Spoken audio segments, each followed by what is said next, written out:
Welcome to Zap Podcast. Today we are going to talk about a very interesting and quite complex phenomenon. Why did former US President and now candidate again, Trump, suddenly embrace cryptocurrency in a high-profile manner? Behind this is not just personal preference or investment, but more like a grand chess game surrounding the midterm elections, US fiscal policy, and the financial system.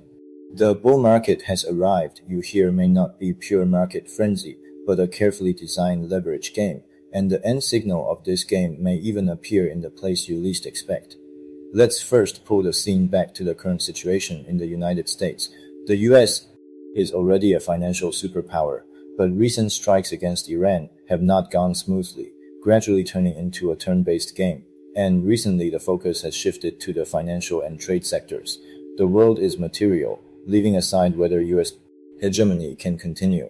The most imminent issue right now is the midterm elections. As the date approaches, this directly relates to the amount of power Trump will hold as president for the next 2 years. At the level of material production, the return of US manufacturing is not going smoothly, and the global trade war is only a truce, never truly ending. Meanwhile, the new Fed Chair Warch believes AI will go to factories to tighten screws, ultimately increasing production and suppressing inflation. But this has clearly not yet become reality. Against the dual backdrop of unsmooth material production and the Iranian war effort, the president needs immediately visible political achievements to win the midterm elections. To strengthen economic data, the only remaining choice is the crypto sector. You can understand it this way. US debt has exceeded $40 trillion. US stocks, the US dollar, and US debt are of course important, but precisely because they are so important, they are already overwhelmed, and at least some ammunition reserves must be kept for the next 2 years. So Trump chose to go all in on crypto at this time. To put it bluntly, crypto is like a chamber pot, used when needed and discarded when done, playing the role that Chinese real estate did 20 years ago.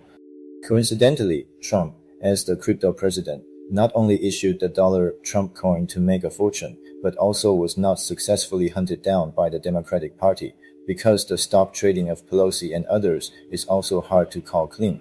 At this point in time, although the Democratic Party can boycott the Clarity Act, at the end of the day, this is not a core dispute between the two parties, and the Democratic Party has the potential to reach a compromise. Therefore, you will see departments such as the SEC, CFTC, Treasury, and OCC intensively releasing positive signals regarding crypto policies. What matters is not the specific content, but the timing.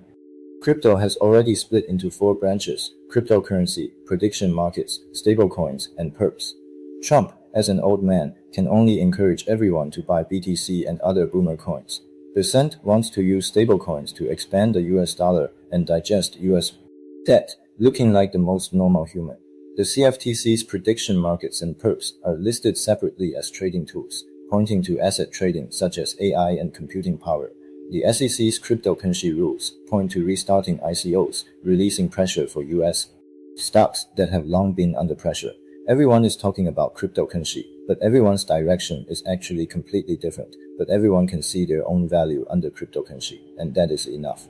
With this as a framework, we can understand Trump's mind before the midterm elections to create a controllable economic peak distinct from the existing ones. In a highly financialized country, computing power is more valuable than oil, and stock prices are more important than computing power. Not only that, the Treasury Department has actually bypassed the Fed, initiating a de facto mini QE, starting buybacks to lower long-term bond interest rates.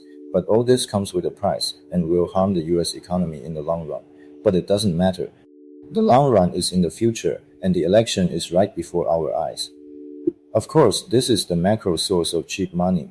What is important in participating in the market is liquidity and exit.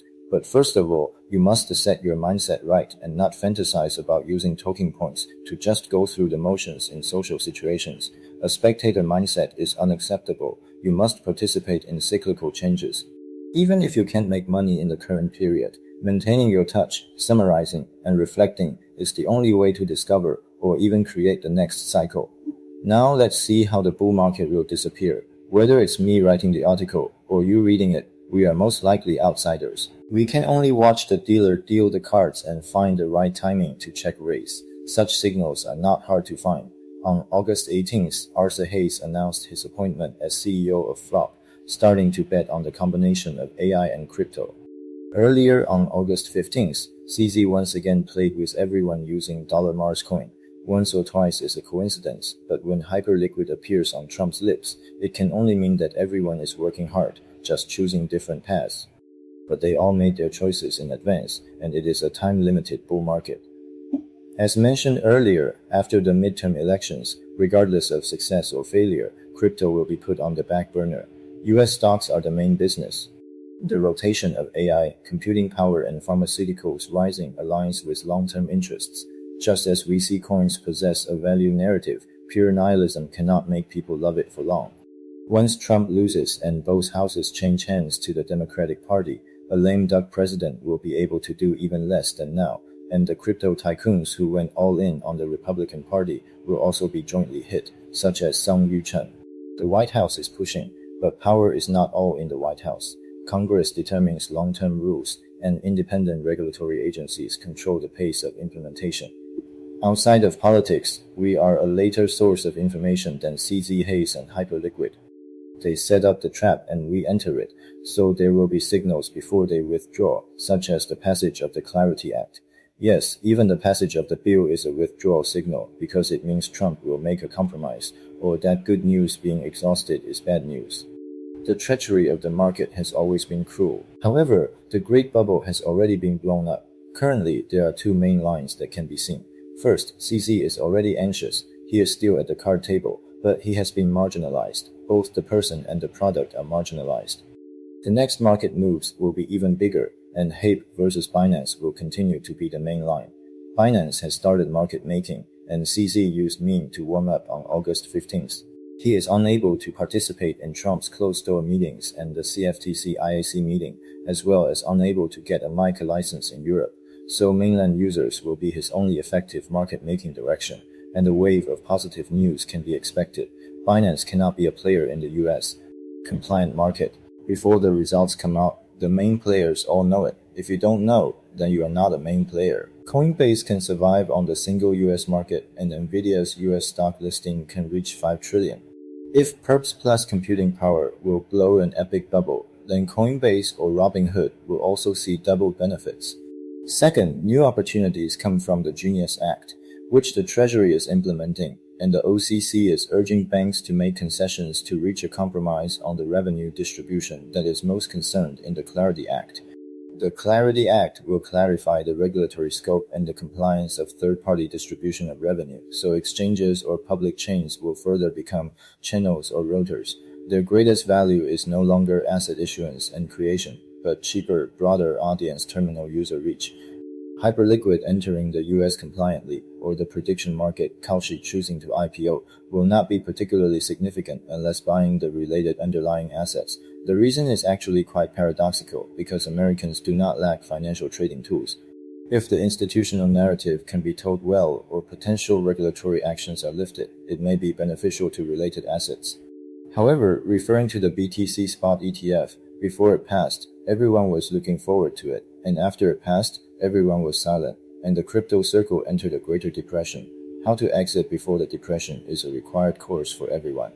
In addition, the CFTC's approval of pre-IPO perps, or stock perps, will likely be delayed for a while, because it cannot excessively damage the value of the US stock market itself, and at least some preparation time must be given to relevant market parties.